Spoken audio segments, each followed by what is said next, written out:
I know. Hello, everybody. I'm waking up. We've just spent about 10 minutes complaining about the heat.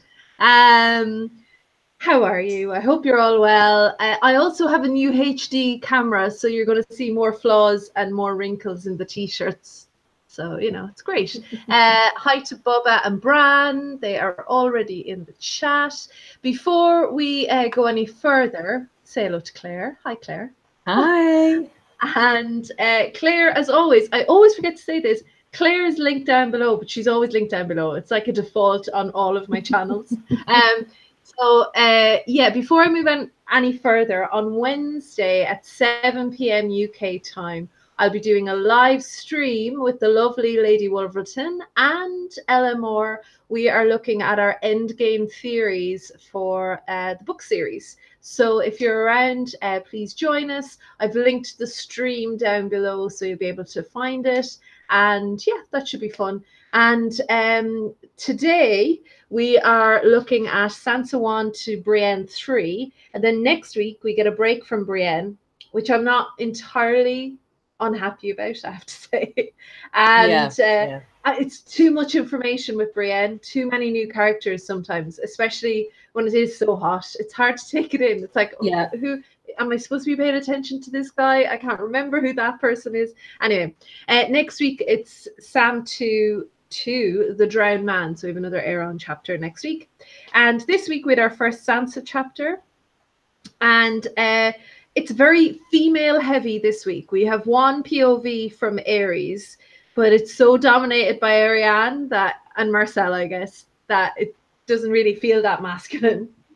But well, he even says the women are the strong ones, and definitely in this bunch of chapters. Yeah. So I felt like the theme this week for me was kind of the power of female sexuality and feminine allure. That seems to be something that's in all of them, even in the Brienne chapter. So yeah. So that's it. I think that's all the housekeeping. So Claire, anything in general that you wanted to say before we get started? Or well, we had a very small hint at the King's Moot, so I'm looking forward to that next week, because that's happening next week in the next clutch of chapters. And yeah, there was a couple of chapters, the Brienne chapter, Cersei, and the Aerys Oakheart, the Soiled Knight. I didn't actually get a lot from it. I've got a few questions, a couple of things that jumped out, but it was pretty much just just turning the page, really. I'm gonna guess that, like me, your favorite chapter this week was the Kraken's Daughter, right? Yes, I think so.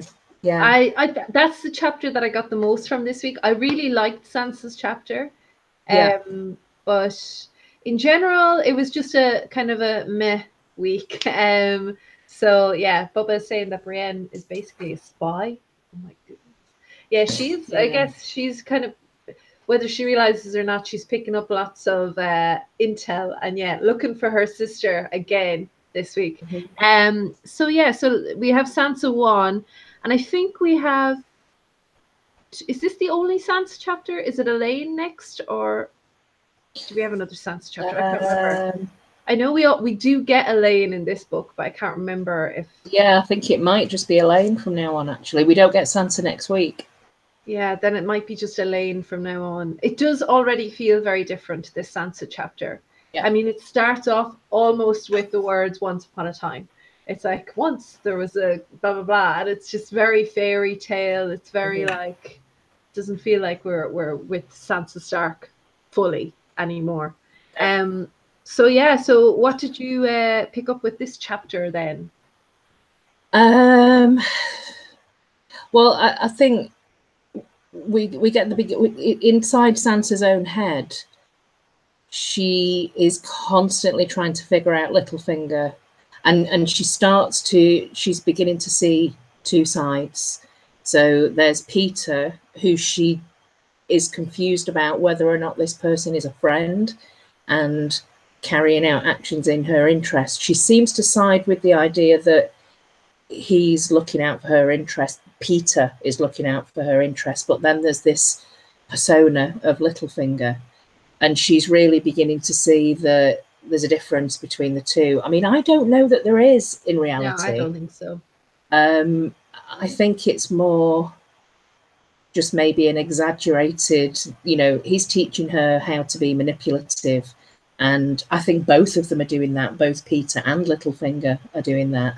It's just Littlefinger, it's more outwardly, you know, for show for whoever else is in the room, whoever the audience is. But she's also beginning to get quite manipulative herself. So she's picking up the lessons here. Like, this is all throughout this chapter, this theme of lies, lies and arbor gold. This is what will help you to get out of whatever situation, or you know, to win the Game of Thrones is you have to lie convincingly, and a bit of wine doesn't help.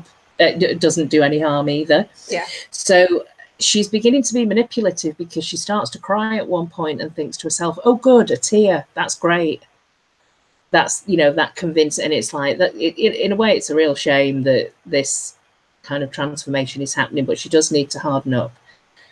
And I found it quite interesting that at the end of this chapter, Littlefinger tells her to trust no one, and I just immediately thought Arya.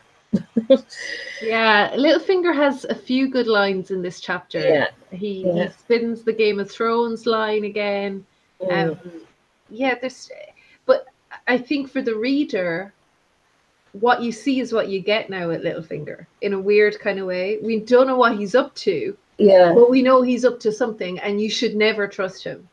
And I think, and he's already, like, you know, Lysa's only been gone 5 minutes and he's already referring to her as a wench. But yet he's referring to Sansa when it's just the two of them. He's calling her sweetling and my darling, and you know, it's beginning to get really creepy. So she's just figuring it out, I guess. She's figuring out these skills of manipulation. Bubba said Mord's put Tyrion's gold to good use. Hashtag safer than banks. Yeah, the gold teeth. Hilarious, the gold teeth, yeah. Yeah. I actually wondered about that, because it sounded to me like there was more than just Tyrion's gold going into the price of those teeth. That perhaps there was something else going on. Yeah, so it's the chapter kind of focuses in at the beginning on Marillion and this singing that's going on, and there's a couple of things that I'm always trying to figure out what the song part means, like what is it trying to tell us, and what the significance of the lyrics are, and and because it's keeping her awake, it's almost like it's almost like a very dreamlike parts of the beginning of this chapter. And there's a line that she says that the dungeons, because of the way the Eyrie is, it isn't like other castles with other dungeons where only the jailers and the rats hear the songs of the dead. And I just thought that's a great line. And is there any significance to that? Because a couple of chapters ago, we had all that talk of jailers and potentially information that Varys may have to do with Rourke and Biter and Jaqen, to do with Ned, to do with Tyrion, Pycelle potentially. Like, what kind of songs do you hear? What kind of information? What kind of history do you get beneath those dungeons?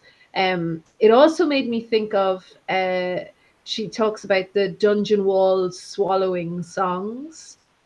Like, and we get this in Cersei's chapter as well. Like, if a building could speak, what would it say? Like, what would it experience, or what would it tell you of its history? And that made me think of the crypts in Winterfell.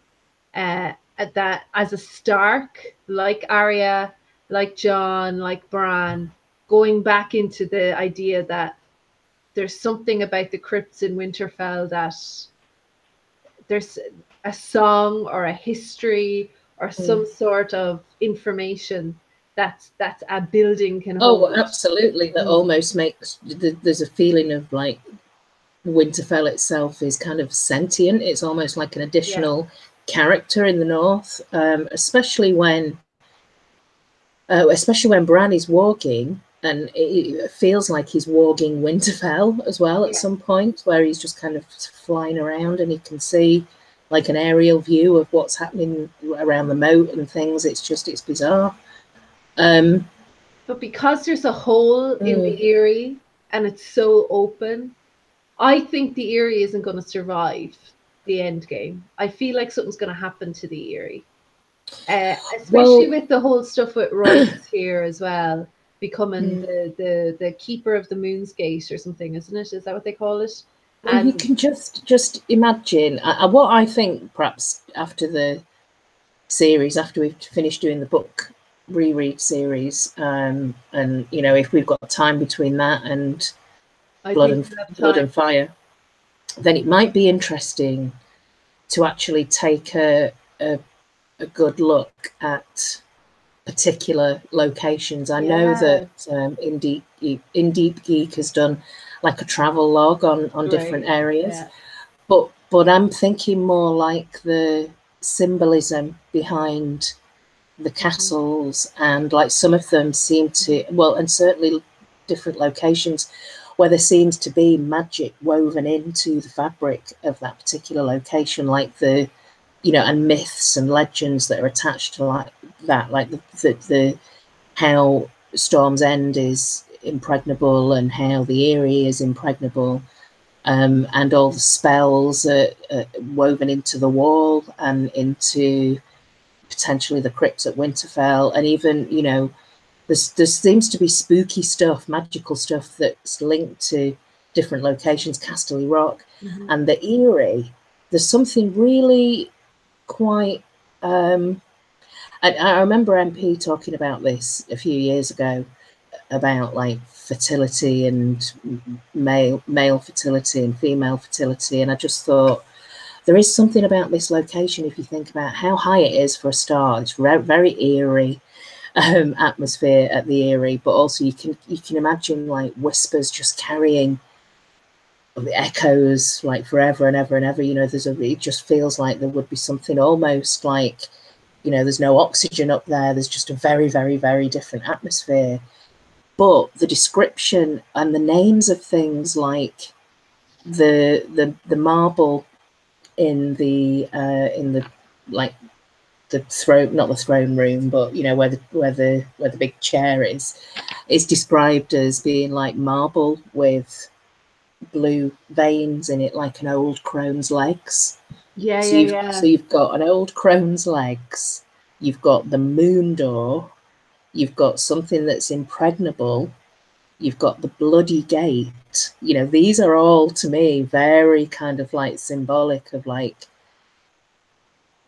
infertility from a female perspective, or very kind of like there's a real crone, you know, the cupboard is dry kind of feel to this location.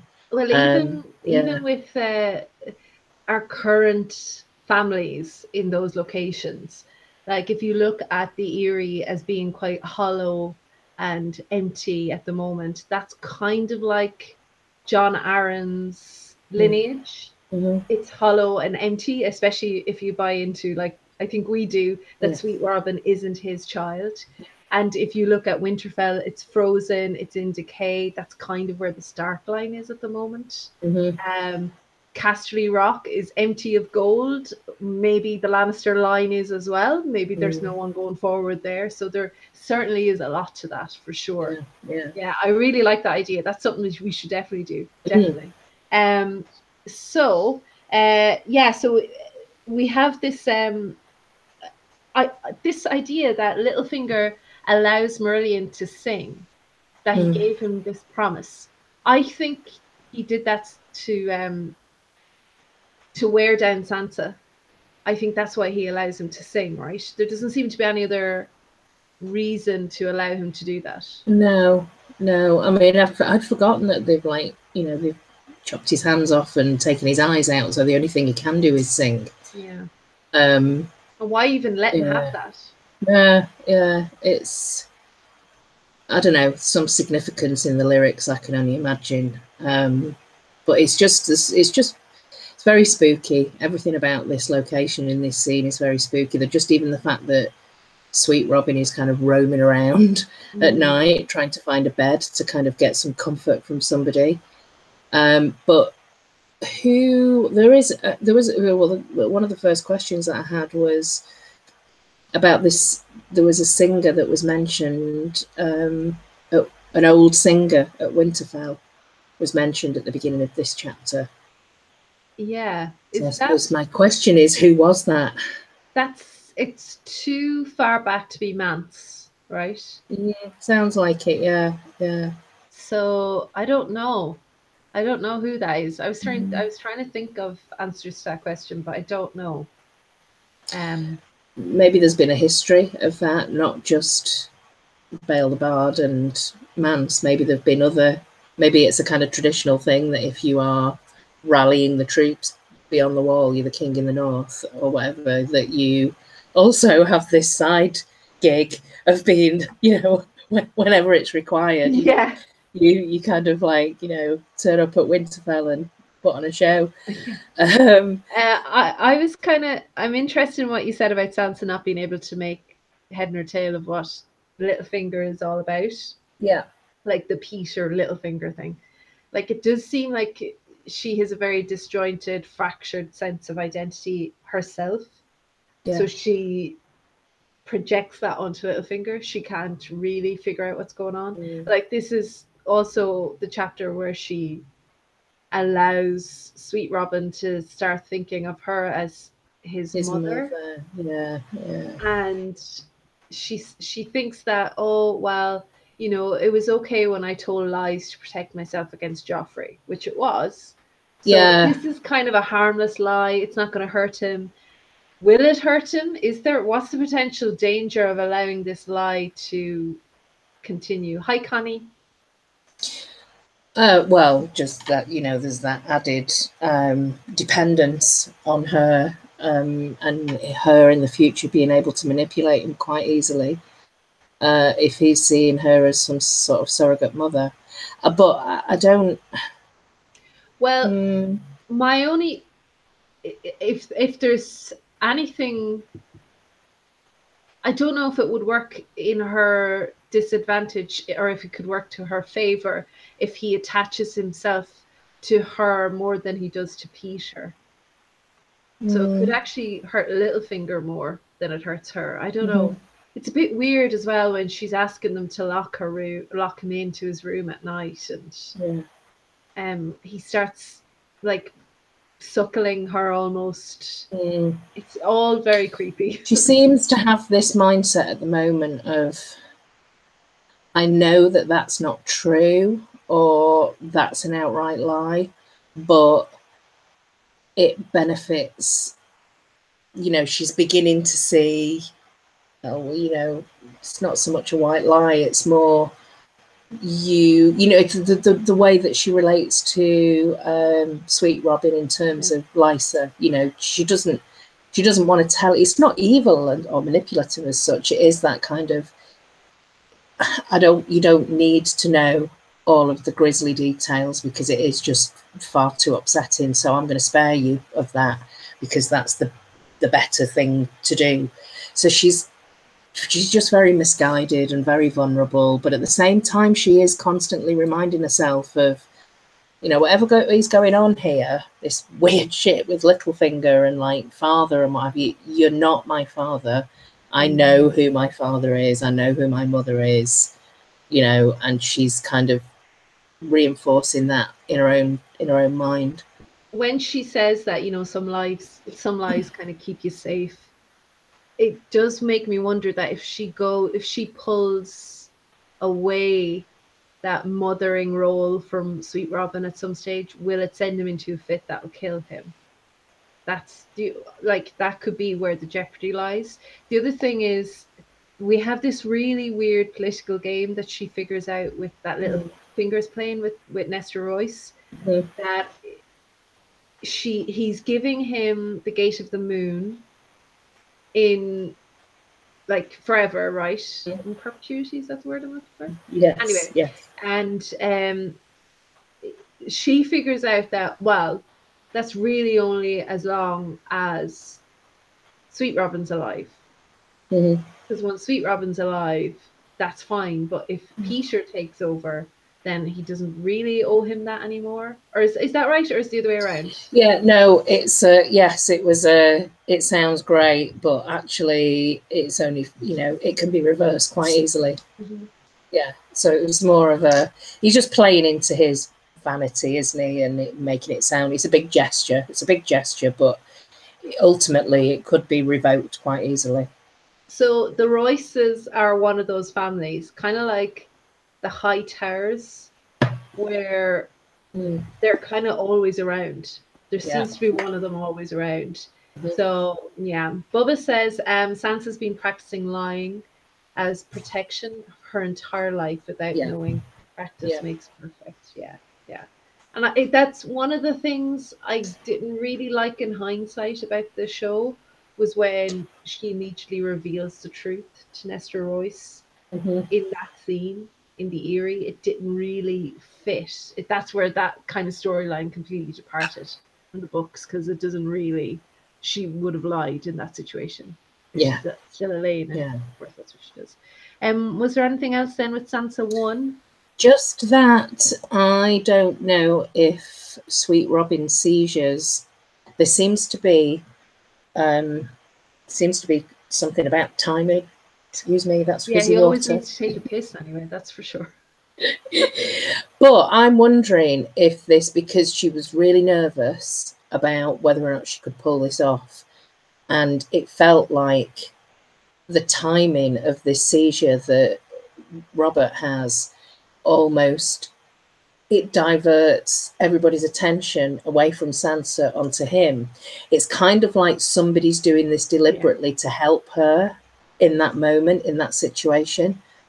So I was just wondering whether or not that is, is it Bloodraven? Is it Bran? Is somebody working through, I'm not saying that they're causing him to have these seizures, but maybe because he has these seizures in that state, in that physical state, it's an easier conduit for somebody to come and kind of like, take over. And it just seemed like it was strange that it happened just at the right time to kind of help Sansa out of a bit of a pickle. It's happened before, though. It always happens in Littlefinger's favor. It happened before in the courtyard at the right time for Littlefinger. It takes the attention off Sansa, but it's also working in Littlefinger's favor here too. And the Maester here again is that, like, Littlefinger's like, oh, take him away, do what you need to do, blah, blah. And they're kind of like, oh God, they have to go now and drug this. It does kind of make you wonder about potential powers Littlefinger has, like telepathic powers potentially, or something, because maybe that there's some sort of, he might be a bit touched. Possibly. And the only other thing that I had was, I can never remember this being mentioned before, but Jon Arryn had a brother called Ronald. Yeah, I completely forgot about that. So do we know what happened to Ronald Arryn? I think he's selling burgers now. Could be. The Westerosi Big Mac. I have no idea. Could be one of those characters that just, this light, like this camera is crazy on my laptop. I'm so in HD now. I just look completely yellow. I wish I was still I wish I'd kept the plastic on the screen. Bubba says, I saw a theory where Littlefinger was drugging the boy and letting Corvsby diddle him. Really? I do think there's some sort of drugging going on. There's definitely, because I remember that the last time it was the weird dreamlike state, people just wandering around. Robin was like, oh, I don't, and like, as you said, Bubba, as well, it is stress induced every time he wheezes himself. Yeah. And Connie says if Sweet Robin really is Peter's, then maybe. Yeah, I mean, it is a fantasy book, so it wouldn't be surprising to me anyway if there was some sort of connection there. Yeah. All right. So that is Sansa 1. So yeah, there might be a second Sansa chapter coming up. Possibly. I can't remember. Anyway, so let's move on to definitely my favorite chapter of the week, the Kraken's Daughter. This isn't a popular opinion, but I am a big Asha Greyjoy POV fan. I know some people just kind of roll their eyes when they see these chapters coming up, but I just think, don't roll your eyes, because you know you never know when Marwyn is going to get mentioned. Yes, that's true.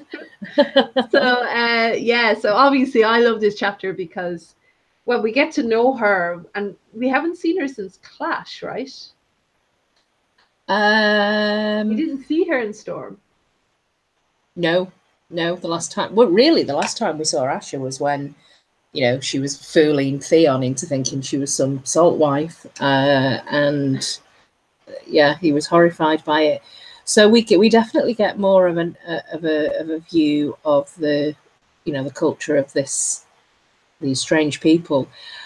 But again, it's just another. This is very much a kind of female reader's book of the series, I think, because the female characters really are quite strong, and including Cersei. I'm not saying she's a strong character, but the way she comes across is very strong.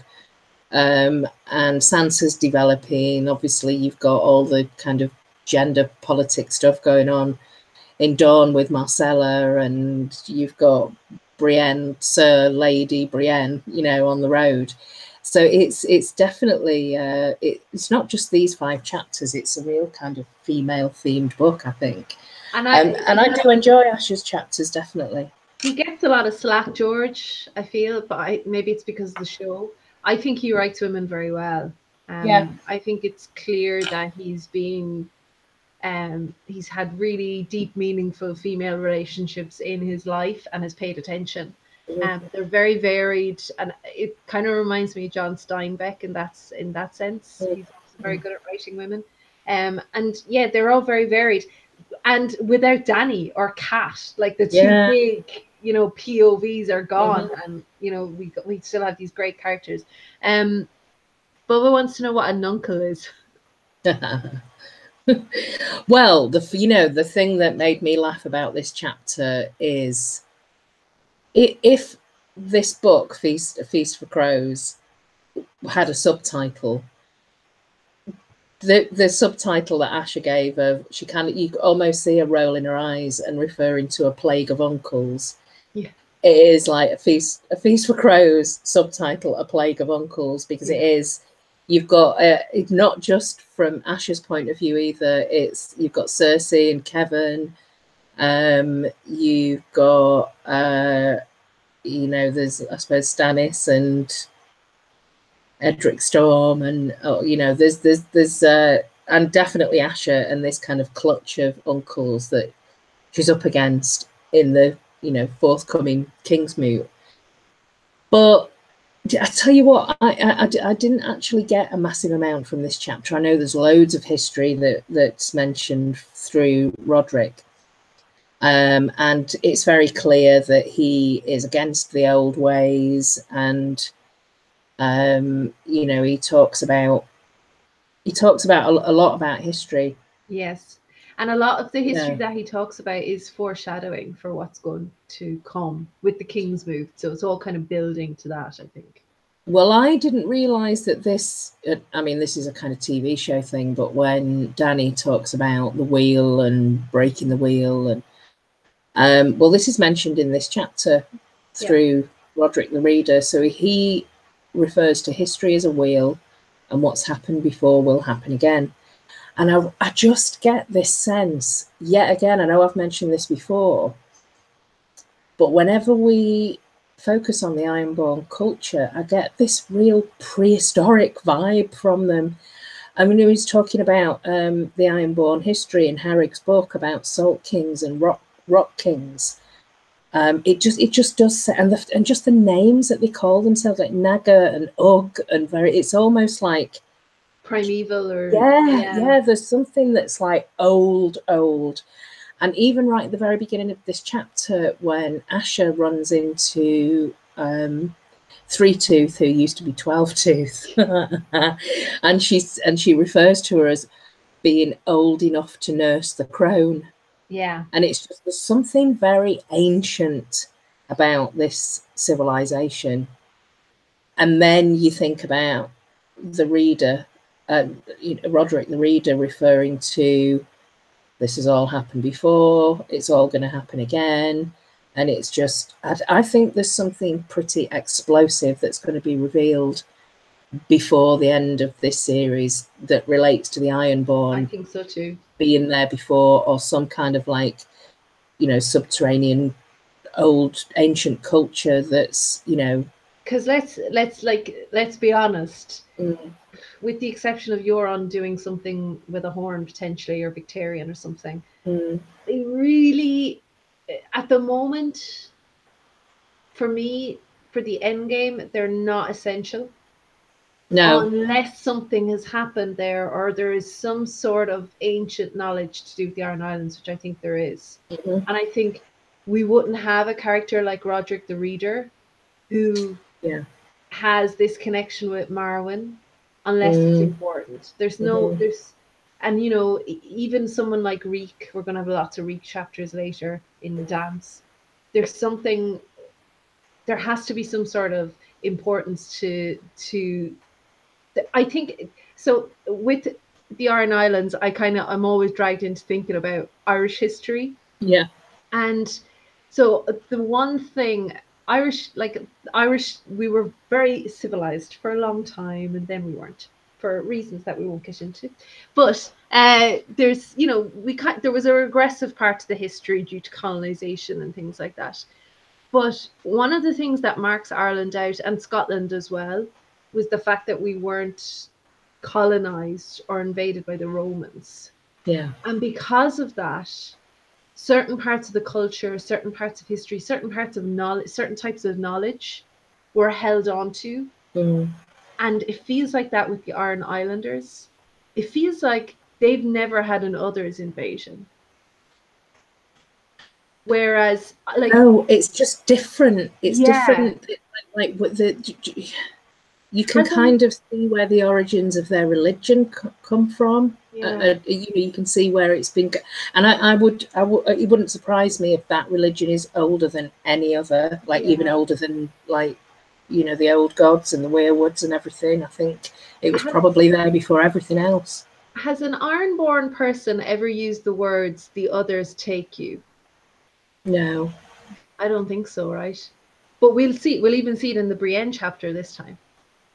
It's something that comes up all over Westeros, and yet we've never heard somebody in the Iron. I don't think we've ever heard someone. I'm open to correction on that. There are theories that Euron has a connection to the Night's King, or something that's got Blood Raven, even some stuff that's going on beyond the wall, and that his destiny around the horn and the dragon binder horn, and the kind of magic that he uses, and the warlocks, and the whole, just this weird band of outlaws that he has on his ship. That just is creepy. The silence, everything about it seems there's something magical. And in that, I'm sure we'll get to it, but the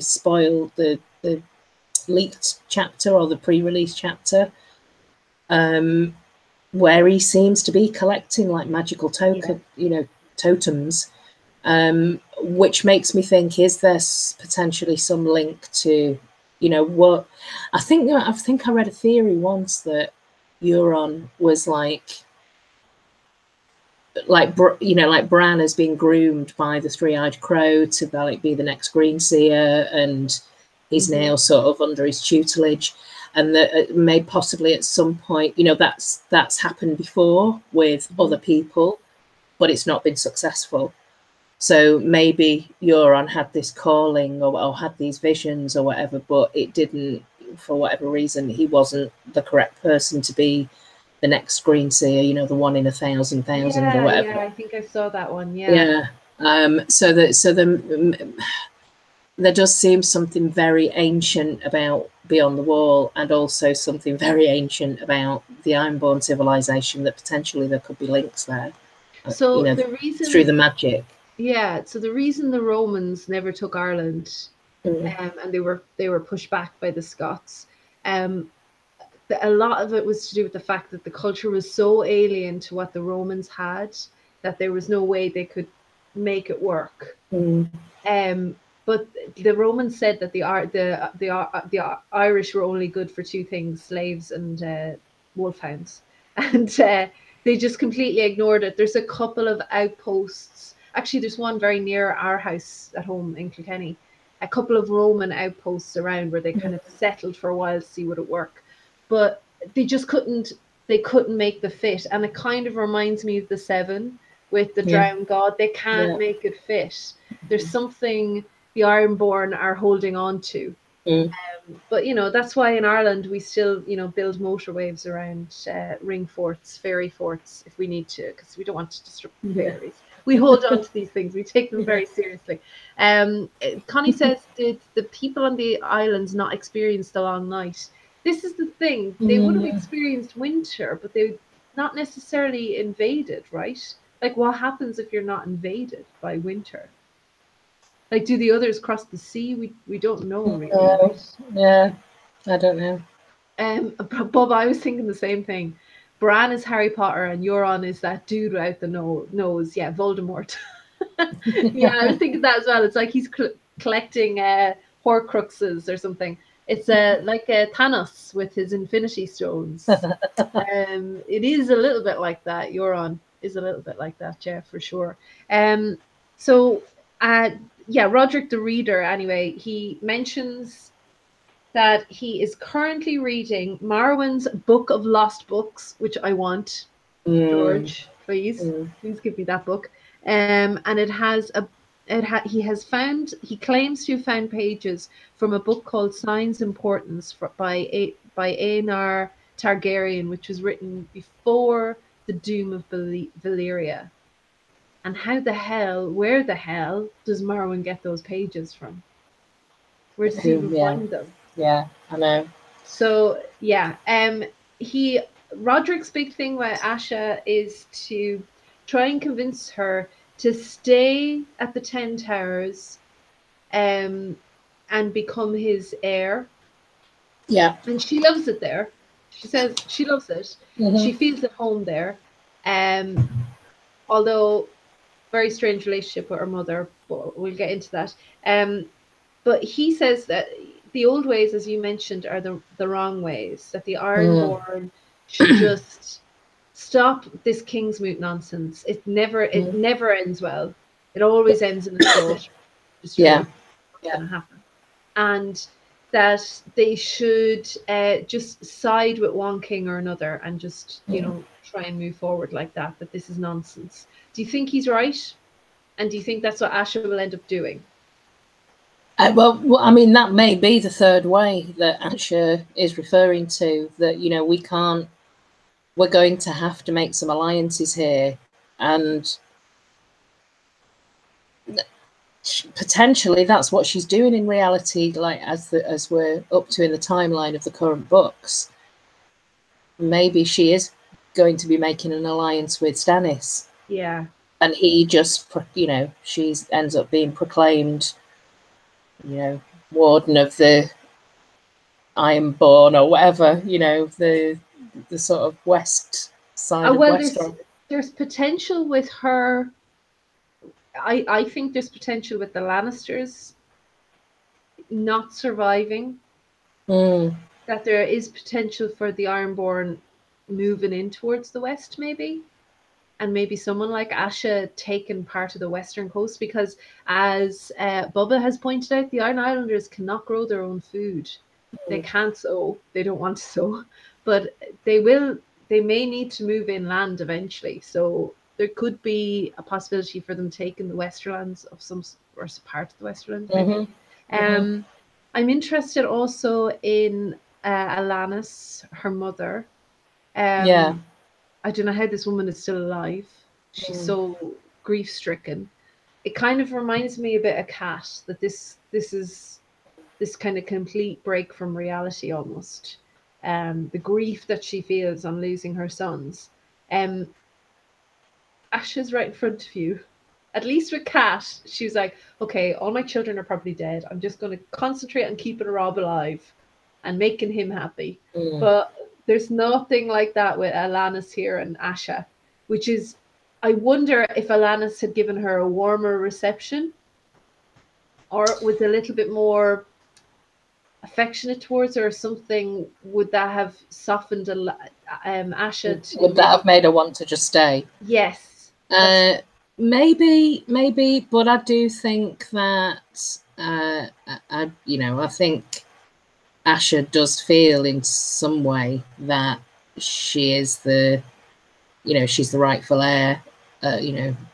She's to the choice of who would have been Balon's choice anyway. So it's kind of the right thing to do. But I just think it's really like, why didn't, well, because he's an arsehole, I suppose, but why didn't Theon go over and visit his mother? Yeah. While he was there. That wouldn't have been too much of it. Especially, and why didn't Asha encourage him to do that, knowing how grief-stricken their mother was? Like, why hasn't she seen him, a baby boy? I don't really remember Theon even thinking about her. No. Yeah. Just, it's almost like this woman has been bereft of her sons from the moment they were born. They just were not her children. They were Balon's children. Yeah. And there is an interesting thought that crosses Asha's mind, that she could have murdered Balon long ago. Alanis, like, that she may not be all that upset that Balon is dead. I forgot all about Asha's captives. I forgot about me too. Yeah, the Glovers. What is the status on the Glovers now? Because I can't remember at all. I should have looked it up, actually. I can't remember at all. Well, I think a couple of them are still captured elsewhere by Lannisters. I think a couple of them are probably at White Harbour helping out Manderleys. Does Asha leave the Glovers that she has? Does she leave them then at 10 Towers? I think she takes them back, doesn't she, to Kaelin maybe, or back to Deep? Because there's a fight later on when they're captured by Stannis, and I think the Glovers are there. Then they're with them. Because there's a baby that Asha's very concerned about. And, anytime there's a baby, you got to pay attention, because you never know when there's going to be a baby swap. Yes, yeah, that's true. So, yeah, especially one that's been fed with, goat milk. The only other thing in this chapter that kind of raised alarms for me was Christopher and potential for backstabbing later on. His broken heart. She really she doesn't do what Dany does and let things carry on for years and then say, I'm the queen. Don't look at me like that. Asha instantly goes, I'm your queen. I'm never going to be your wife. And holds a knife to your neck. So there's never a blurred line with Asha. No, very different to Dany. So, I think the only other thing for me about this chapter is that imagery of the crows. Again, the feature of this book, but it's the crows squabbling over the corpse of Westeros, which is exactly what's happening. There's lots of rats and lots of crows in the background that just set the scene for this entire book. Yeah, absolutely. Connie says Theon is very dismissive of women in general. Lady Sybil, sick baby, the small ones at 10 Towers. Okay, so she does leave them there. And Bubba says that Alanis probably wouldn't have recognized Theon, maybe that he's one of his brothers. I think that's what you're saying anyway, Bubba. It'll be interesting to see if any of those characters come back into our story. I don't know where he's going to have time to go back there, but maybe he will. So that's it for me in the Kraken's Daughter. Yeah. And as we already said, the rest of these chapters we probably won't very much say about. I really don't, but no, I haven't got a great deal actually on Cersei or the next one. I've got a little bit to say on Brienne. No, actually, not even that much on Brienne. But yeah, Cersei. Oh dear. I mean, she's really like losing it, really losing the plot, and she's just completely controlled by fear and paranoia and doing really weird things. Like ending this chapter, she's linking arms with Kettle Black, just watching the Tower of the Hand burn. Yeah. And I mean, it happened in the shows. We're expecting it to happen in the book. I'm expecting it to happen in the book on a larger scale. This any kind of burning that she does in future. Yeah. I loved the description of the Tower of the Hand burning, that it kind of groans and everybody stops, but it groans after she thinks, this is my kingdom, this is my throne, or whatever it is she thinks, and she's thinking about the different hands that were there, and then it groans. I wondered about this groan because she says the people stop, but it is from her point of view the people stop. And I just wonder, is that her mind making her think that this tower is groaning and maybe and kind of convincing her that she's doing the right thing by burning it, and she's just burning everything to the ground. In her head, I think she's almost burning the office of the hand to the ground, right? That seems to be what it is. I think there's a lot of things here for me with, well, a few things here with Cersei. First of all, she's drinking a hell of a lot. Yeah. So her judgment is a little bit all over the place, and she's paranoid as fuck about the Tyrells and the Queen of Thorns and just everyone. Secondly, she doesn't, her entire life, she's drawn strength from her twin on many different levels, the father of her children, but that's where she's got her strength from. And she's always been able to manipulate him into doing what she wants to be done. She describes Jaime in this chapter as a wretched stranger and wonders why she ever had anything to do with him in the first place. This is the first time that we really get that outward sense from Cersei that Jaime's like persona non grata, completely and hideous. And to the point where he's almost laughing it off, oh yeah, I love you too, sister. But so she's drunk a lot, and she doesn't have her emotional crutch there and a bodyguard there because she's pushed him away in her own mind, not because he doesn't want to offer that support. And she's tortured constantly by the memory of the prophecy, and she's very vulnerable at the moment. And I think out of the woodwork, certain characters are coming forward and trying to get what they want out of Cersei. And I think it goes from a range of Mace thinking, oh, she's a woman, I can just swoop in here and say, right, listen, this is what your father said, and this is what we've agreed to. And she's just cutting him down, and he's quite shocked by that. But this is taking a bit of an effort here to be like, how dare you up jumped, and actually, if you, because I'm trying to, I do try to from time to time, if I'm in that situation, if I was Cersei in that situation, there are certain things that she thinks about in terms of the Tyrells that I think actually I would probably think the same thing here. Like she thinks the more we give them, the more they demand, like how dare they? They're really like, you give them an inch and they'll take an acre, 6 miles or whatever. And she's absolutely right. That's true. It's true. And she, in her own mind, she thinks about the wedding between Tommen and Marjorie as being a complete travesty, and it's too soon, and she's going to manipulate him. But yet she doesn't put her foot down and stop it. She thinks about it, but she doesn't. So there is some kind of control there. Well, you know. I think the biggest problem. So I actually found Cersei's chapter a little bit.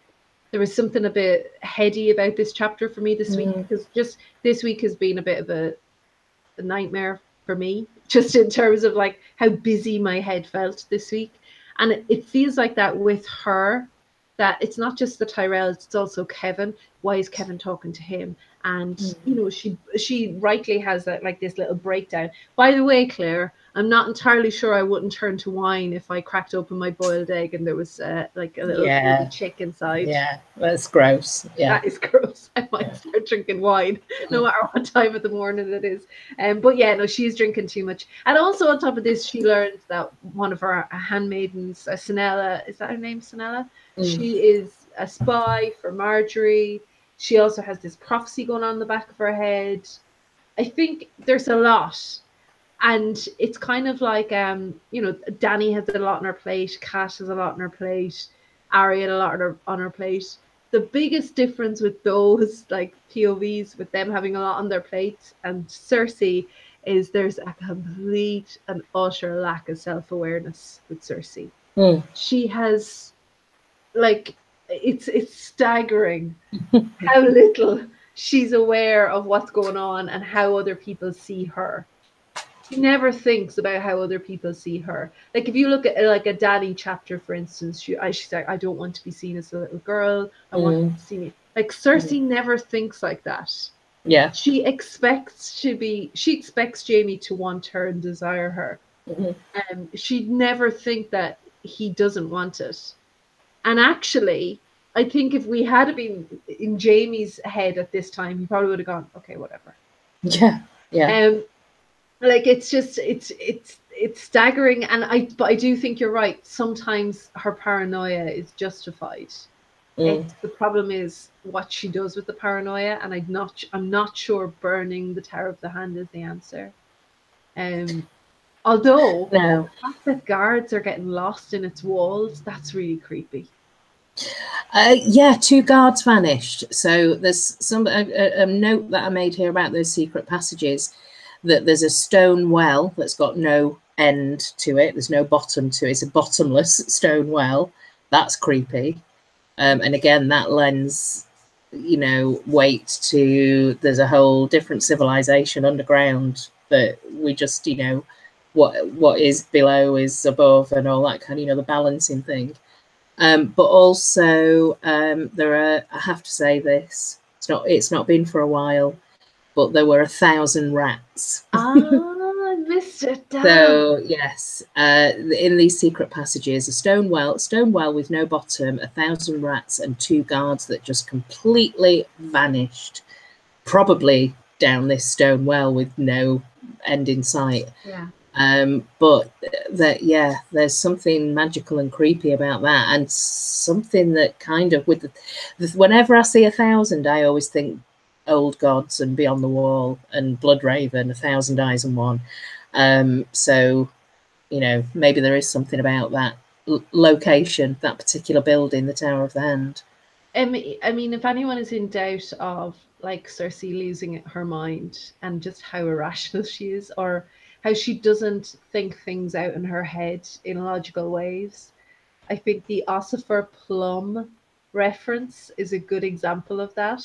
Because she just, rather than, and I mean, it's a kind of a tease for us as well, the reader, but rather than explain it to herself, she just starts berating Jaime in her head.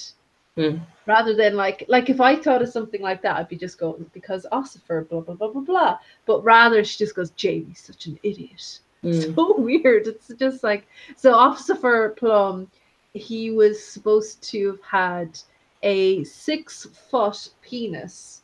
And when he was buried, the thing is that he could still impregnate, even though he was 6 foot under. And well, he married a Targaryen, and he died consummating the marriage. Yes. And she was pregnant. Yes. But it was like a well-known, a well-kept secret that actually she had, the baby wasn't his, it was one of her Targaryen cousins, brothers, whatever. But that's why he had a 6-foot cock, because he could reach from below the grave. Yeah, exactly. And this is supposedly where Brown Ben Plum may get his Targaryen line. Is that right? Yeah. So yeah, just a strange little reference that we get from Cersei. No backstory. It's just like, okay, we'll just fill that in. Thanks, George. Bubba says she's going to manipulate Tommen more than her, just like Dany wants her own permission wheel, just not the current wheel. And Connie says, where's Varys? He knows all the little birds and has rats as well at Dragonstone too. Bubba says he's probably swimming. Varys, yeah, he's notably absent. And if Varys is absent, so is their jailer. So he's in the jails now. It's kind of weird how the pyromancers can perfectly just keep the fire to the tower. And Olenna, I think, is the one who says it'll be a pretty candle to keep them lit throughout the night, which is kind of creepy as well. Just like, it just shows you how power hungry the Tyrells are as well. You know, that there's nothing that'll stop these guys either. Yeah. And they're literally leaving King's Landing the next morning. They're not sticking around. They just want to make sure that the marriage is fine. And they're getting out of there. Yeah. And then poor little Tommen is 9 years old, taken to bed with his wife, because, you know. Yeah, that's again all very. I mean, even the fact that the Queen of Thorns is like, no, they should be sleeping. You know, they should be sleeping in the same bed. And it's just, he's 8, she's what, 14. It's just weird. Do you think Lady Merryweather is working for somebody? Yes, but I don't know who. Right. Okay. I mean, it does seem, again, Cersei is ripe for somebody kind of swooping in out of the shadows and befriending her and being better. Somebody like it's already happened with Qyburn. He's already ingratiated himself with Cersei so much, and it's just so funny when you're inside her head, that point of view of the way she rationalizes things. Like, oh, who are you? Why you want to? It's obviously because you want to get near to me. You want to get close to me because I'm the queen and I'm so amazing. You know, it's that she rationalizes things so straight rather than, well, considering she's so suspicious and paranoid, but she just always gets it slightly wrong. So she's suspicious for the wrong reasons. Of Kevin and Jaime, the two people that actually might have her back. Even Tyrion. Tyrion wouldn't have done anything to hurt her if it meant or hurt the children. Like, he would have tried to help them. But yeah, and she thinks of Tyrion again, obviously, here, and thinks she might be burning him out of the tower. But yeah, I'm not sure about Merryweather. Is Merryweather the one she has the affair with later? Excuse me. I'm allergic to lesbian affairs. Is that really weird? That's actually coming up soon, right? That really weird penis envy scene with Cersei. Yeah. Where she does the whole, I should have been born a boy, and I should have been the first one. I should have been the heir to Castle Rock. She's like that kind of like, if I were a boy. What do you think? So here's a question. She's thinking a lot about the prophecy in this chapter, about the Maggie the Frog prophecy. What will the young queen take from Cersei that apparently she holds most dear? So this young queen is going to come along and take away what you hold most dear. She's already lost her 3 children because they're in golden shrouds. So what is that important to Cersei that this young queen takes it from her? It's the thing that she holds dear. Could it be Jaime? Well, this is what I was thinking. Golden Shroud may not necessarily mean Marcella's death. Marcella could be the young queen. She could be. And Jaime would protect Marcella over Cersei. What does she say? Death will be their crowns, gold will be their shrouds. Yeah. I mean, she could arrive in a golden shroud, as in like a golden cloak of some sort, potentially. I don't know. I'm not sure. What are your thoughts on it? Well, I think from Cersei's point of view, she's convinced that the young queen is Marjorie. And I think from a reader theory point of view, the majority of us think that that's not Marjorie. It's in the prophecy, it's Sansa. Or Dany. Or Dany. It could be herself. Yeah, something that she holds most dear. And I don't think I've quite figured out what that is yet. I think that's her. Maybe her power, her position, her youth. Stuart's saying, maybe. I mean, I think it's her power, but I'm not sure what she holds most dear, unless she ends up pregnant again. Would that be most dear to her? Her. What do you guys in the chat think? Because yeah, it's an interesting one. It's one that I mean, it's, you know, George has referred to as being like the Macbeth prophecy. It's self-fulfilling. That it's not that she is fulfilling this prophecy for herself. This isn't an outside force predicting what's going to happen. This is her. You know. I mean, there could be some real wild speculation here if the thing that she really genuinely, truly holds most dear is Jaime. I mean, I don't think it is at the end. I want to refer to the TV show too much, but she seems to come across that, you know, it doesn't matter what happens as long as we're together kind of thing. Did you have a theory that the Queen might be Brienne? Well, I was just going to say, if that could be a speculation, if there's a young queen, Brienne the Beauty, who takes, you know, you've got to take these prophecies with a pinch of salt, haven't you? There's truth to them, but not necessarily the way it's, you know, it's all down to interpretation. But the thing that seems to be the theme here is something that's really, really, really important to Cersei is going to be taken from her by this new queen or younger queen. That's all we know at the moment, younger, and Brienne's younger, and Jaime's important to Cersei. So, you know, there's lots of different permutations with that, but I was just wondering what you thought. What will this young queen take from Cersei that she holds most dear, as you know, as according to Maggie the Frog? I haven't thought about that prophecy in a while, actually.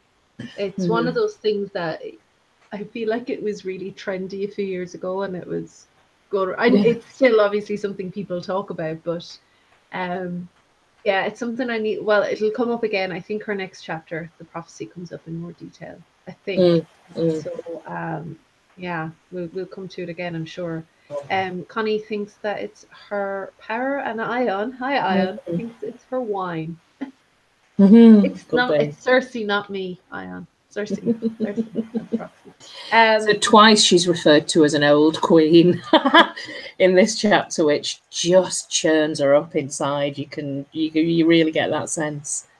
Yeah, no, and that like later on when her clothes start to become ill-fitting and all that kind of thing. Yeah, go back on the eggs, Cersei. Get off the wine. Good old protein diet for you now. That's what you need. Connie says her grip on reality. Yeah. No, I think that's what we hold most dear. Yeah. Her inner fantasy world, that's what she holds most dear.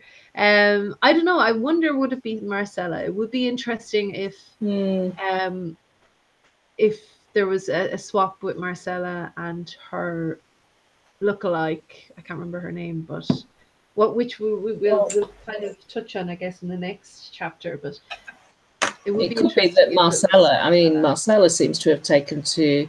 I'd forgotten how much she's taken to Dawn so quickly. Well, she's been there a while. Yeah, mate. So Marcella could be the young queen that just says, "You know what, Mum, you've got it completely wrong. I'm just going to take, as Connie says, take her power." And you know, if fake Marcella was killed, Cersei could think that all of her children are dead. There's certainly that possibility, and then Marcella comes back and takes the throne. I mean, there seems to be. I mean, are we finished with Cersei 3? Is there anything else you want to say about? No, I'm ready. It's probably a good point to start going into the Soiled Night. Mm-hmm. So this is Aries chapter. It's one of those things with Marcella. They know more about her than most people in King's Landing now at this stage, because they've seen her blossom. Rosamond, thank you. The lookalike is Rosamond. Thanks, Connie.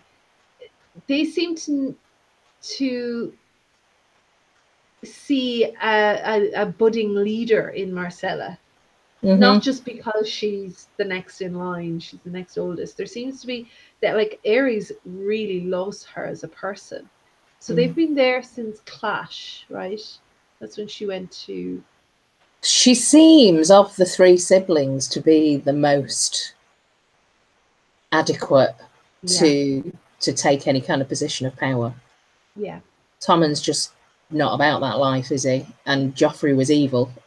And Marcella seems to be actually, she seems to be pretty sort of solid, you know. Yeah. Actually, that was one line that I meant to mention about with Cersei, that creepy line about Joffrey and suckling her breast, and the most beautiful man to have ever suckled her breast, or the most something weird, very strange. Weird. The fact that she's away from Cersei has got to just be, you know, and she's got the, you know, she's got the protection of the sand snakes and all that kind of, you know, she's got Aerys to kind of keep an eye on her. She's having a whale of a time. And so, in fairness, Cersei in the books doesn't think about Marcella as much as she thinks about Tom and Joffrey. No. And it makes me wonder, she's probably completely discounted Marcella's having any kind of grip on power because of her experience of what it's been like for her as a girl. So no, you know, it was all about her sons. And maybe she distanced herself from Marcella because she knew that just like her, she would be sent away someday and married off to some lord. So don't get too close because eventually she'll be taken from you anyway. That really would be quite bittersweet for Cersei, because what she could have done if she was a decent mother is, look, I feel that it was completely out of order, that I was totally discounted as a woman. You're now in Dawn. I can help and facilitate as your mother to make some changes here, because you will be a good monarch despite the fact that you're a woman, but we can do this via some sort of alliance with Dawn. But so it could have happened. She could have seen that happen in her lifetime, that everything that she felt denied of growing up as a girl, she could have changed that around for her daughter. But so wouldn't that be bittersweet if that does happen? I think it would be great. You know, and Marcella just comes back and says, "You got it all wrong, Mum." That would be brilliant. I think in a way that would be more poetic than any other beautiful queen scenario for me if it was Marcella. And I think Preston Jacobs, I know I always mention him, but he does a really good breakdown of the Marcella Rosamond potential swap, and there is quite a lot of evidence for it in the book. So there's a couple of things then. I mean, Ares feels kind of like secondary in this chapter, even though it's his point of view. It's a little bit like Arya's chapter in that, like, it's more about the Martells. It's not really about them. Hey, AU, thanks for joining us. Bubba says Marcella is the black goat of the Lannisters and Baratheons. So he had this plan in his head before he goes to see Arianne. He's disguised as a Dornish man, and he feels that in itself brings shame to him. The fact that he's in disguise as a Dornish person. But he's thinking in his head that he's going to get Marcella out of Sunspear and bring her to safety in the Water Gardens. Why would that be any safer? I'm not really sure what his reasoning is here. Is he kind of that institutionalized in Dorne now, that these magical water gardens are, you know, they've got this pull on him like they do on Doran. Or so. I couldn't really figure out his reasoning there. I don't know if there is much of a reasoning there. I don't know how much he knows about the plan in the going on in the background for the Sand Snakes and Arianne to crown her, and for, you know, what's he called, Trystane and Marcella to be like, you know, the king and queen. Well, hang on a minute. This is I'm getting confused now. In King's Landing, because she wants Dawn. Yeah. She wants, because at this stage Arianne doesn't know that Doran's initial plan was to marry her off to Viserys. That when she found that letter years ago when he was going to give Dorne to her brother and like step over her right to Dorne, she didn't realize that's because he wasn't giving her Dorne, he was going to give her all of Westeros. That's what Doran says later. That's the plan. That was the plan. But of course, as with everything with the Martells, their ability to communicate with one another is shit. So they have all these alternate plans going on. I really hope there's a point to this, George. Please let there be a point. But I can imagine that Marcella would fit right in, you know, with the Sand Snakes and the younger girls and Arianne, and she would be probably going along with that plan. She seems to be quite enamoured with Trystane, you know, and the you know, that young romance kind of thing can make you do all sorts of stuff. So I think she probably would be going along with it. So maybe what Ares is doing here is just pulling her away from that, because it's kind of like his loyalty is split and shattered and everything all over the place here. This is the soiled night. So this is where we get a real sense of, if you do break your vows, this is what it really does feel like. And you're pulled and pushed in all sorts of different directions. But he probably thinks deep down, this is the wrong thing to do. To have her crowned and be part of this is the wrong thing to do.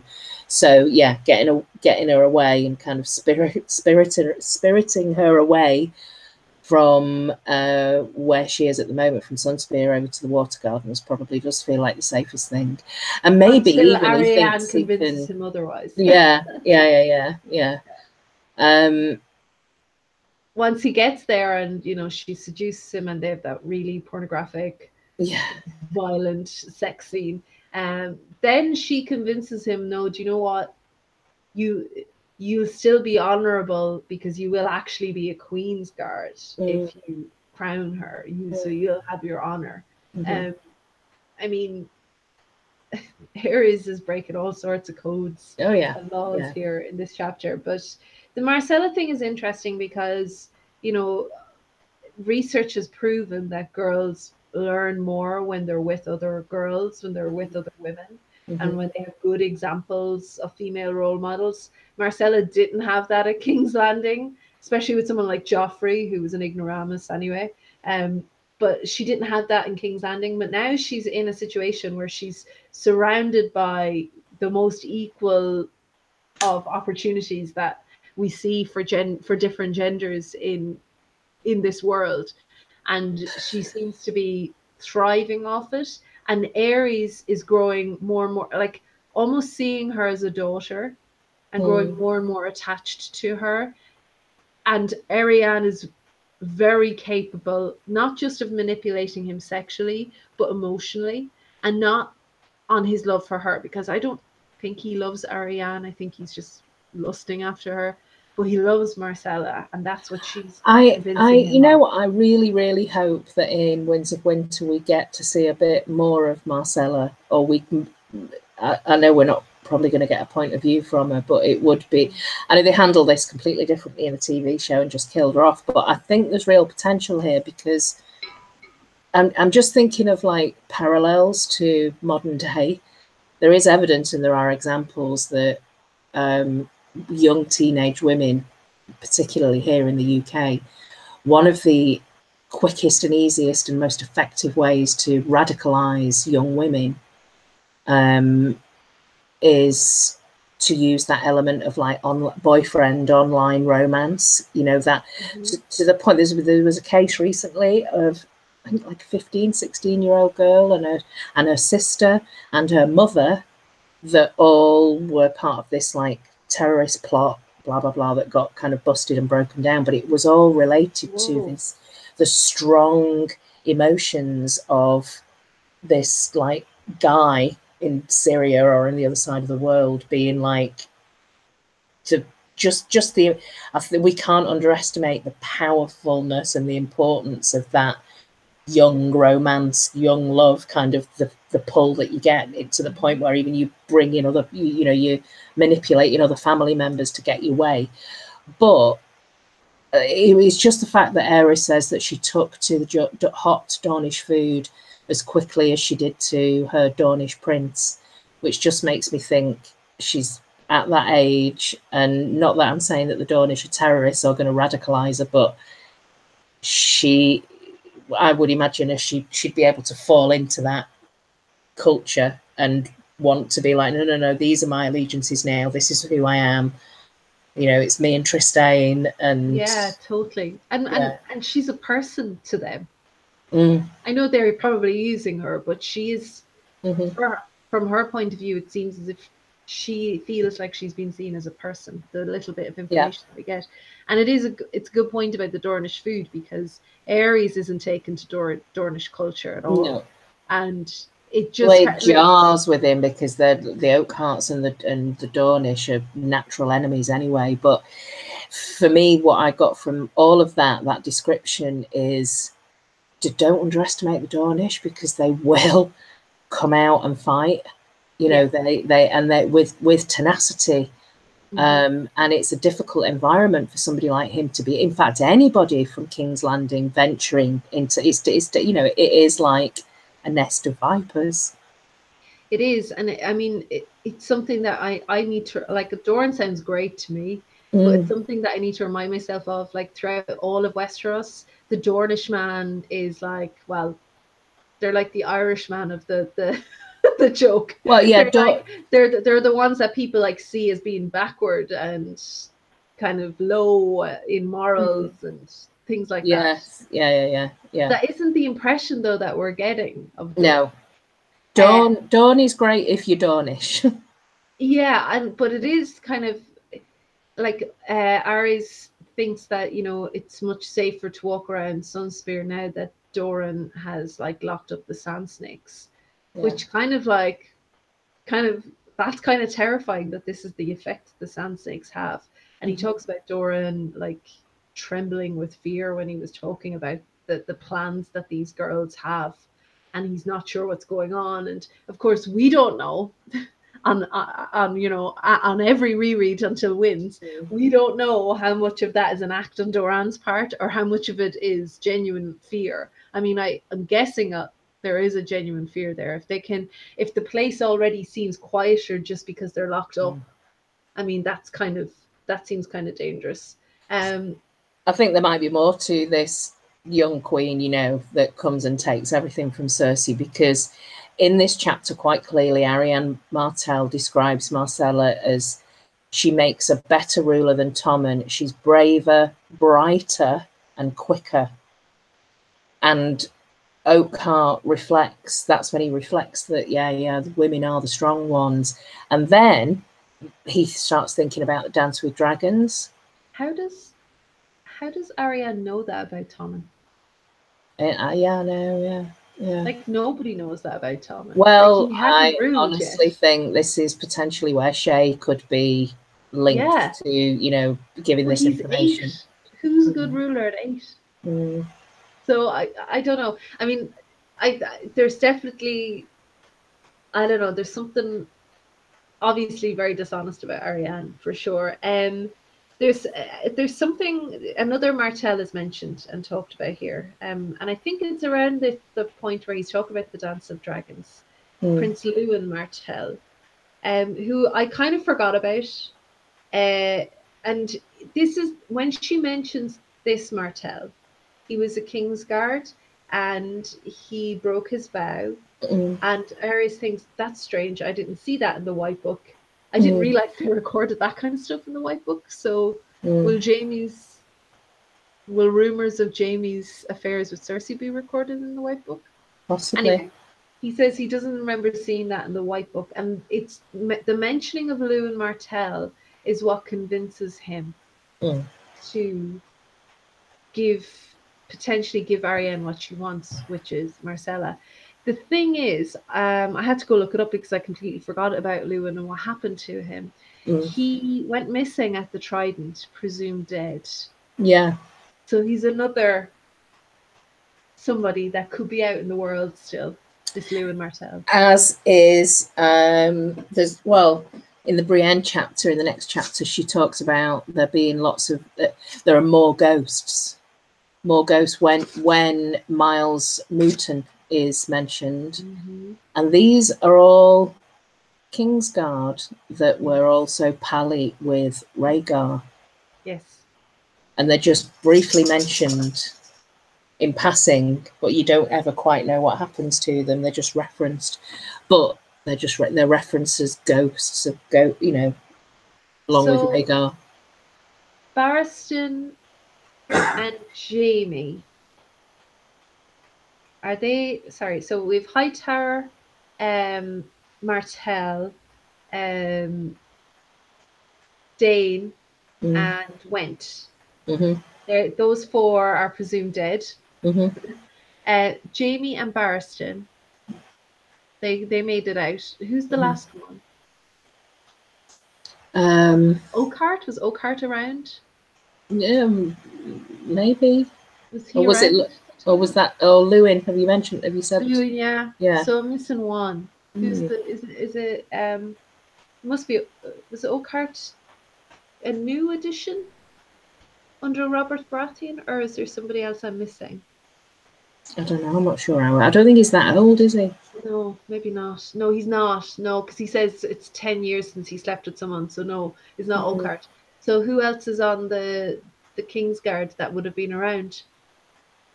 Anyway, sorry. It's just something that it just occurred to me. I need to look up the 7th. If somebody in the chat knows, who the 7th Kingsguard is that I'm missing, that would be helpful. So yeah, I wonder, will Lewin Martell come up again? Not necessarily that he's alive, but I wonder, because just the mention of the fact that it wasn't recorded in the White Book, I think, is probably important.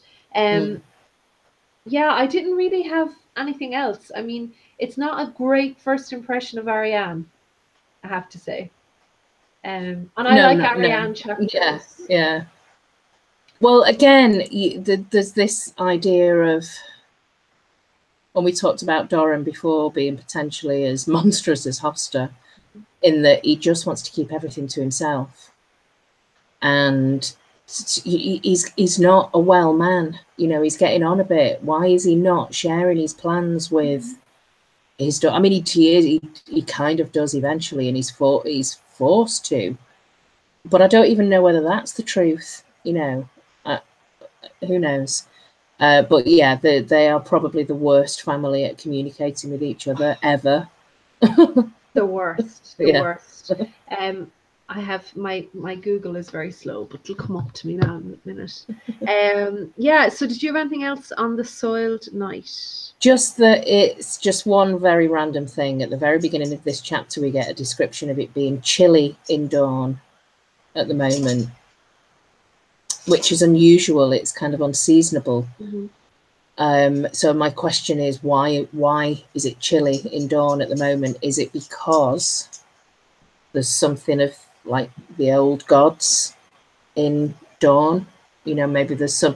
I know we do this thing all the time where it's like, is somebody in disguise? Is somebody, whatever? But it's, why would it be chilly in Dawn? We know that in the north, beyond the wall, it gets cold when the others are around, when the others are present. So I don't know. I'm just wondering if there is some sort of element of magic. It would help if people kept their clothes on. Yeah. I mean, they literally start basically, she appears to him in the alleyway naked. is there anything to the fact that she has massive nipples? He talks about her massive nipples all the time. Yeah. That was it. Yeah. Sorry. We have. You found them. Meryn Trent. Oh, Mandan Moore? No, that's not right. Sorry, I can't find the answer. Anyway, all right. So the last chapter then, and it's our last Brienne chapter for a while. And as I said at the beginning, I'm kind of glad because Brienne chapters are a little bit overwhelming at the moment because there's so much going on in terms of secondary characters. That's what I mean. And it's just when we're trying to pick out 3 ideas, it's like, what the hell? Who do I go with? So I didn't pick out very much in this chapter because I was just like, I'm just gonna get my coat and leave quietly. I mean, the big thing for me in this chapter is we get a great insight into Randall Tarly. Yeah, that's the big thing for me. Tywin 2.0, but maybe better. He seems a lot nastier, I think, than Tywin. Maybe just more outwardly nasty. He's very harsh in his judgments with the small folk, but almost he does it in a way. Again, I don't know whether this is just because of the way Roy Dotrice is reading it, but just almost dismissive, like, oh, just take however many feet, just it's like he casually kind of issues these orders that are just horrific. And just, you get a real sense of what this horrible guy must have been like when that horrible sad tale that Brienne recounts about the Rainbow Nights when she joined Renly's Guard, King's Guard, and how it's the worst thing you could do to somebody like Brienne. That hope of just how sad it was when she's like looking in the mirror to remind herself, no, I am ugly. I need to remind this is what I see. So why are they doing this? Why? And that, they begin to almost convince her that maybe I am quite popular and maybe I am quite attractive, and maybe it's just a really horrible thing to do to somebody like Brienne, and it's long lasting. It's something that will be with her for the rest of her life. And when we got that description of Brienne in one of the last chapters about her being fast and faster than anyone her size ought to be, and quick, and she's all of the kind of like positive physical prowess, but she's shy and clumsy and thinks of herself as like not very clever and ugly and all this, and it just compounded by this horrendous experience that she had. That just, these are the things that really draw me to Brienne as a character, because I just think she's so broken. She's been so broken by no fault of her own, yet she just keeps on going and just keeps on trying. And I think we undermine Brienne far too much, I think. Absolutely. And I think like it's kind of like Arya calling herself Horseface. From other people's perspective, they are not ugly people, like from Jaime's perspective, there's something about Brienne that's very beautiful. But she can't see that in herself. As you said, and it is very sad. By the way, she gets blamed for it. That's the thing about Tarly being such a shit, is he stops it because it's getting out of hand. This ridiculous bet that they've got to take her maidenhood, he stops it. And you want to think, oh, thank God, somebody steps in and stops this ridiculous thing. But then he blames her for it. It's all your fault that this has happened. You shouldn't even be here. I should send you back to your place. It's just fucking awful. No, he's one of the worst. It's Dickon though that initially tells her, is it? And then Tarly steps in. Is that right? Or did I misremember that? Maybe I misremembered that. I'm not sure. I can't quite make out Dickon. I can't quite figure him out as a person, if he's a nice guy or what. But by the way, The other Kingsguard I never would have got in a million years. Although I should have. It makes total sense. It's Jonathan Darry, and he died at the Battle of Trident. Would you've got that? No, never. Darry makes sense because they were Tara's allies. Yeah. Completely went over my head. Anyway, yeah, so the thing about Tarly is that he has rebuilt Maidenhead in like at a staggering rate. Unbelievable, like reconstruction going on in Maidenpool, and there's something about that. Maidenhead, I was thinking of her Maidenhead. But I mean, there's lots to be said, I suppose, about that. Do you just abdicate power to the people who are able to do that, who've got the resources and the skill and the manpower to be able to go in and just very quickly rebuild somewhere? I mean, the Egyptians made great pyramids, but what cost? Yeah, exactly. So is it that kind of, a little bit like what we were saying about Sansa before, you kind of go with it even though you know it's not the right thing to do, but it works for the greater good or whatever? It also potentially informs us of, is there likely to be some reconstruction elsewhere of a place that's been destroyed in the story that can, what I think this is telling us, that potentially that can happen at quite a rate, a big reconstruction. So maybe somewhere like Mount Cailin will be reconstructed, maybe Winterfell, ultimately will be even better than it was before it was destroyed by the Boltons. But yeah, I thought that was quite interesting that in the background all this reconstruction was going on. Yeah, and I do think, I know I mentioned this the last time. Hi, Johnny.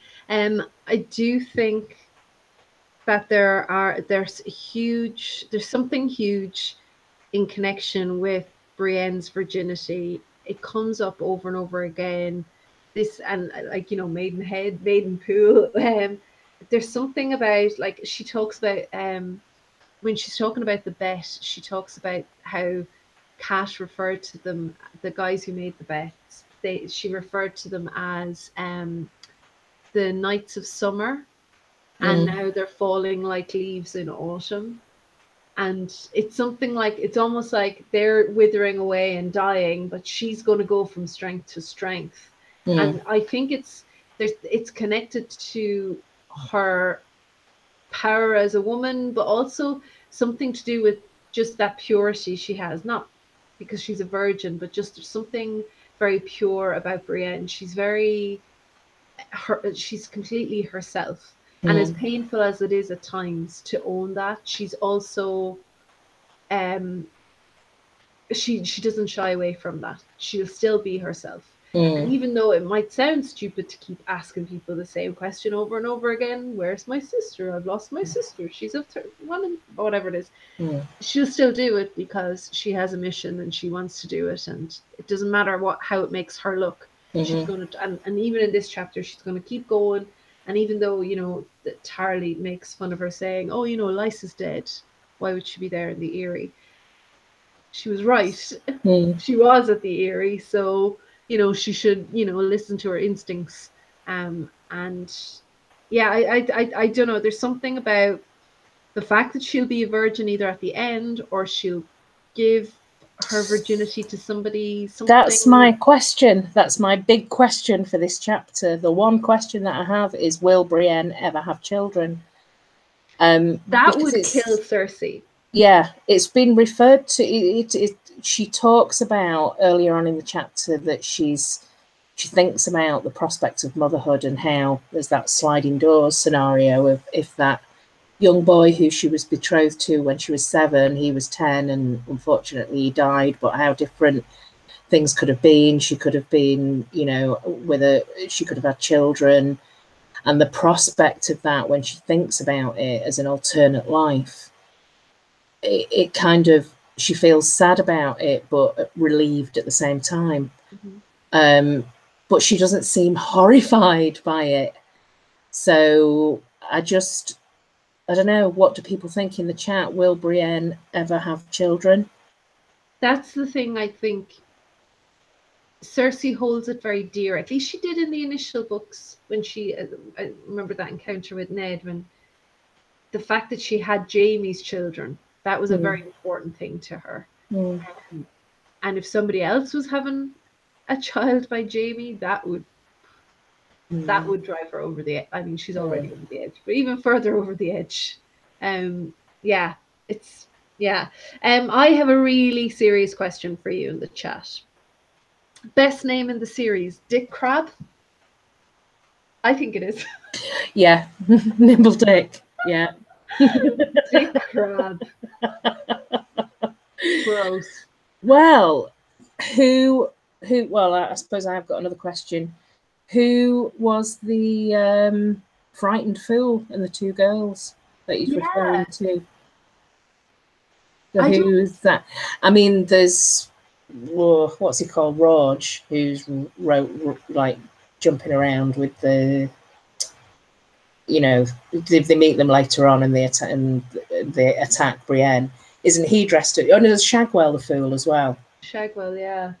Yeah. So, but with two girls, and the fact that he's frightened and like on the run. I don't know who he's referring to. But we get this hilarious glimpse into the mind of Nimble Dick when he talks about his own history, and he talks about Clarence Crab and the Woods Witch and how she used to make the heads speak again, like animated again, and that the place is now called the Whisperers. So, and we get a bit later on, we get that we explore that a bit more, and we get the Squishers. Mm-hmm. Yeah, he's great. I love the Squishers story. So good, so good. But for now, he's quite happy to take Brienne's money, and she's quite happy to just feed him this money in the hope that this lead about the fool and the two girls will lead somewhere. But if not, now that Lysa's dead, she's starting to mull over the idea of whether or not she needs to get a boat and sail off to, I don't know, maybe she thinks she can get to the Wall. Who knows? But yeah. She's the most dutiful and determined person in this story. Mm-hmm. She sits in that stinky place all day, just on the mere chance of a lead with this guy. She doesn't give up at all, and I mean, I would have gone a long time ago. Yeah. And gone back to Jaime and gone, listen, she's gone. She's long gone. It's interesting in this chapter when she's talking to Tarly, and he says that if she is going north in her travels to find Sansa Stark, that she better hope that she chooses the right Northman or the right bannerman. Mm-hmm. So we start as readers to get those seeds sown of little, the fractions between the Northmen and like mini conspiracies within conspiracies. Yeah. So we start to get that. So, but and it's kind of like, I mean, I was going to say, how would he know that? But there's a clear split between the Boltons, the rest of the North, and then you've got, it is just war and it's fractions left, right, and centre. So she better choose the right Northman. But at this point, who are the right Northmen? Well, the big thing about Tarly, and that's why Tywin 2.0, he might even be better than Tywin, just in terms of sussing out who the lie of the land and the politics and all that kind of thing. And he might even be more. He might even be better at managing an economy and managing, the rebuilding of something, because Tywin wasn't great at that. Yeah. So the other thing about Tarly is that this chapter proves that Kevin was right, and that Cersei should have taken him on as hand straight away. Oh, he's I mean, he's an arse, but he is effective. Oh yeah. He is effective. And in times of war, like, he's horrible. I would hate Tarly to be ruling me, but it's Cersei. Let's just put it. If you're Cersei, and if you are Cersei, please seek professional help ASAP. But if you're Cersei, Tarly is the best person, the best bulldog, ahead for numbers and ahead for getting things done. Best person to have on your side. Connie has a really great point. She says, I believe the talking head story a form of necromancy, and to get the secrets the weirwoods and the old gods won't ever get. That's interesting. Right, okay. So yeah, I mean, I wonder what they were whispering about, what they were actually saying. It is funny that Brienne's story, potentially of all of the POVs that we have, maybe Cersei's as well and Jaime's, but it's very grounded. It's very removed from the fantasy at the moment. But there are like elements of fantasy peppered throughout. But it seems to be the least kind of fantastical at the moment, the Brienne story. Because even with Cersei, you've got the groaning tower. There are certain things you can point to, the prophecy, things like that. But yeah. Just want to briefly mention Pod. We talk about Tarly being able to suss things out. Yeah, Pod is a bit. He's more clever than he seems. Like outwardly with his stuttering and things, he's guessed that Hyle Hunt must have somehow hurt Brienne at some point in the past. So I suppose he's a good ally to have. And I thought it was interesting at the beginning of the chapter again. We hear that the story, like a bit of background about Pod, and that he's from a lesser branch of House Payne, but that it was Kevin that sent Pod to Tyrion in the first place to like squire for him. Yeah, I mean, he is cleverer than we think, and there might be even more to that because he actually gets out of being hung. I wonder if Kevin sent Pod to Tyrion, that basically means that Tywin sent Pod to Tyrion. That's Kevin. I would presume that Kevin is carrying out Tywin's orders, unless, as Cersei is paranoid about, that Kevin's got his own agenda somehow. Could be. You asked last week that should we trust Pod? Certainly there are big red flags here. I mean, we're getting his entire backstory from him through Brienne. And Brienne, while she's great, she is the story with the knights betting on her shows that she can be naive in reading people and reading their true motivations. So it might be something to watch out for. He is a pain after all. Pain sounds a bit like rain. Yeah. So that was really it for me. Yeah, that's it for me. I mean, bit of a short week, but that's good. Yeah. Thank you to everybody who joined us in the chat. Next week we'll be reading from San 2 to the Drowned Man. We will speed through the first 4 chapters because the last one is Kingsmoot. That worked out perfectly. Well, actually, I think that the last 2 are Kingsmoot because we've got Victarion's introduction. That's right. I forgot we have the Victarion. Yeah. So we cover 2 chapters, span the Kingsmoot from 2 different perspectives. Yeah. Yes. Okay. So so that's next week. And also on Wednesday, I will have a live stream. It's linked down below with Ella Moore and Lady Wolverton. So if you'd like to join us for that, it'll be at 7 p.m. UK time. You can click down below and click the notification. I'll probably be lurking around in the chat, having just got back from work, but I'm interested to listen to that. Yeah, we're going to be looking at our endgame theories for the book. So thank you so much, Claire. Claire is linked down below as always, and so are all the playlists for all of our discussions, so you can go and check them out. And I should plug my podcast, shouldn't I? That's also linked down below. Not my podcast, my husband. Anyway, so thank you so much. Enjoy the rest of your Sunday, everybody, and thank you, Claire. Talk to you all next week. Bye.